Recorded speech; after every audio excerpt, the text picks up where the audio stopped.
Hello, welcome back to Buckle Up. My name is Rob Wilson and this is the new Cupra Formentor, and today I'm going to find out if it's any good.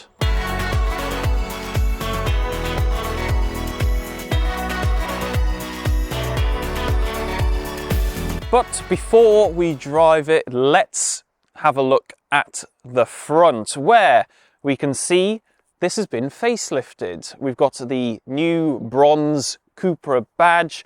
It's much more angular and aggressive at the front and looks much less like a Seat. In fact, it looks like a shark, in my opinion. This paint is an option, £2,000. Thank you very much, sir. Not sure if I go for that, but it is a nice matte finish. We've also got new lights with daytime running lights that are like triangles, again like angular shapes going on here. Fog lights, there's some actual aero bits going on down here. But down at the side we have some rather fabulous looking 19-inch alloy wheels, because this is the top spec car and we get this orangey, bronzy, I don't know, the Cupra colour, the same as the badge on the alloy wheels. We've also got some rather beefy looking brakes with Cupra written on them as well. That's quite nice. Got black mirror caps. We do have some black covered roof rails as well. But really, this is tricking you. It's not a crossover. It's a very slightly raised hatchback. Look how tall it is in relation to me. I know I'm quite tall, but this is not a tall car. This is a fuel flap. Get used to it. If you've got this engine, you'll be going there a lot. And then at the back, here we have a rather large spoiler. We have a rear wiper, which is nice to see. Not every coupe style SUV has one of those.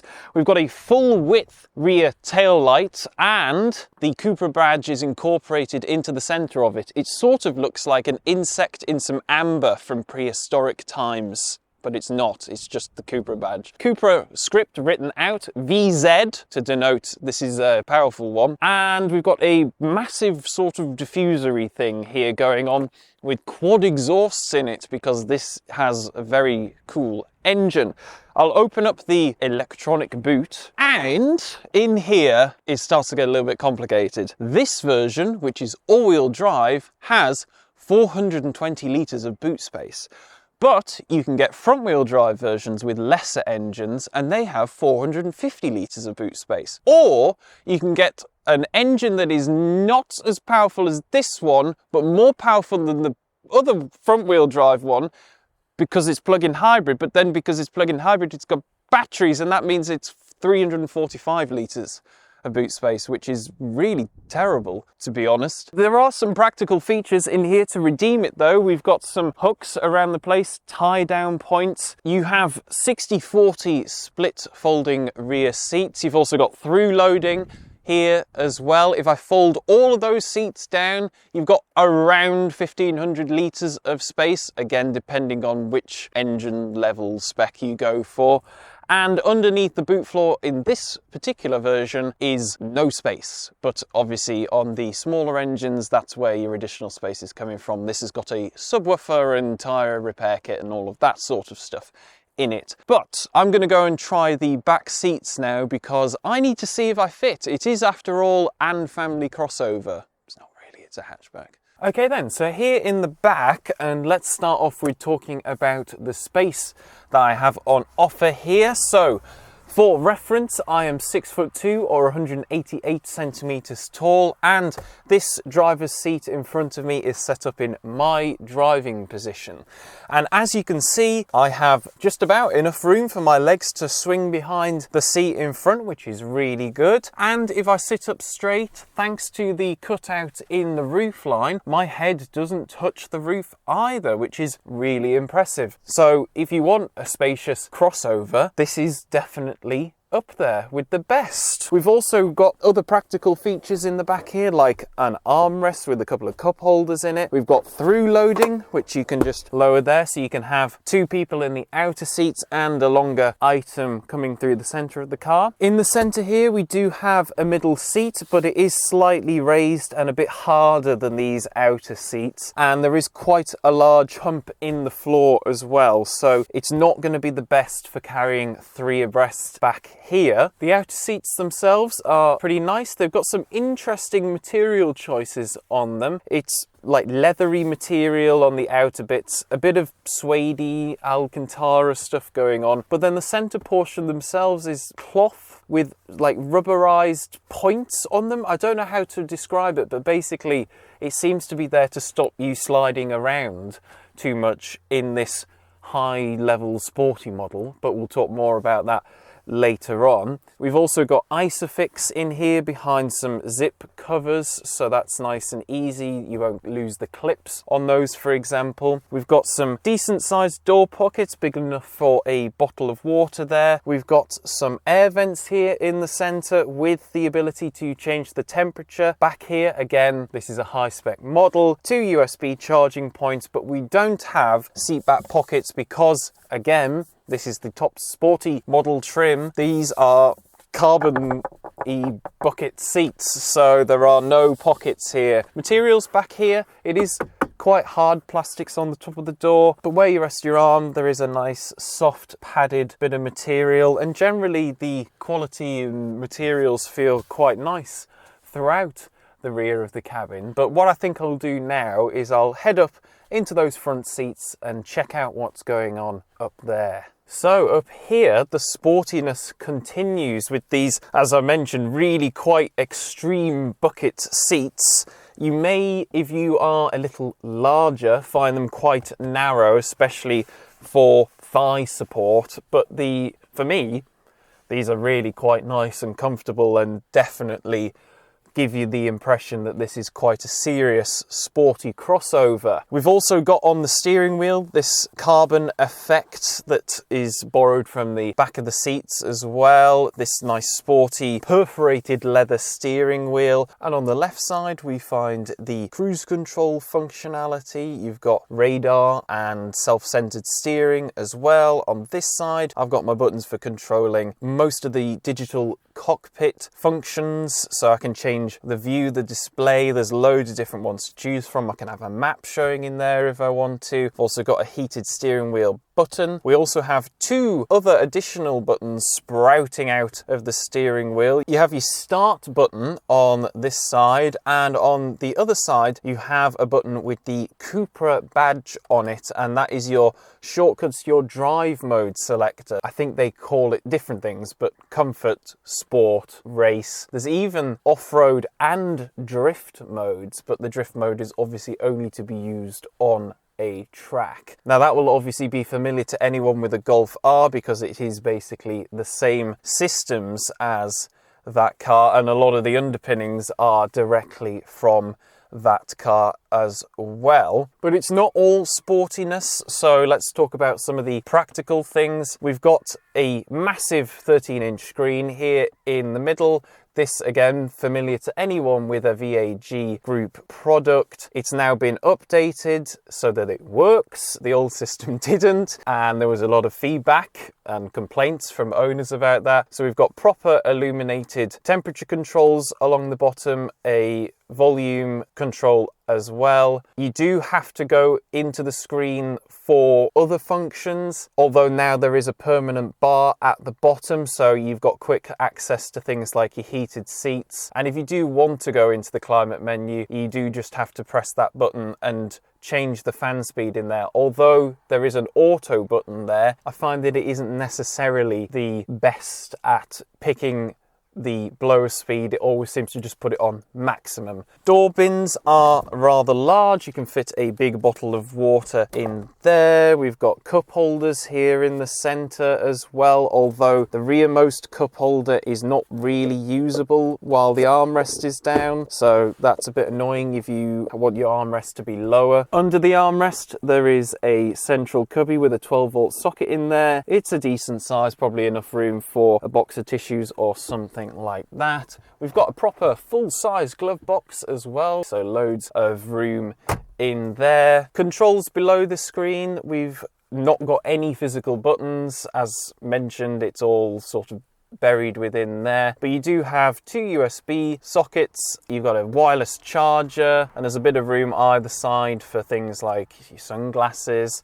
You've got a little tray here which is supposed to be for the key, or you can use the other one on the other side, slightly deeper. We've got the gear selector as well here, so the usual setup, traction control off button, parking brake, auto hold, all of that sort of stuff here in the center. These bits in the front are soft on the tops of the doors. The dash is soft all the way across here. You've got some interesting material choices. Very limited piano black as well, which I prefer to not have in my cars. But yeah, generally all feels very well screwed together. You've got your sunroof controls in here. That is an option, £1,000. Thank you very much, sir. But that's enough chatting on in here because I want to crack on and do what I've wanted to do the whole time, which is drive it. Right, okay then, so driving the Formentor. First things first, I shall talk about the engine options. It gets a little bit complicated. There are two different types of spec you can pick from. There is V1, V2 or V3. These options are available with a series of 1.5 litre petrol engines. You can either get a completely normal ICE, no hybridization engine with 150 PS. You can get a mild hybrid 1.5 that also has 150 PS. Not sure how that works. Or you can get a different kind of hybrid with 204 PS. Following along at home?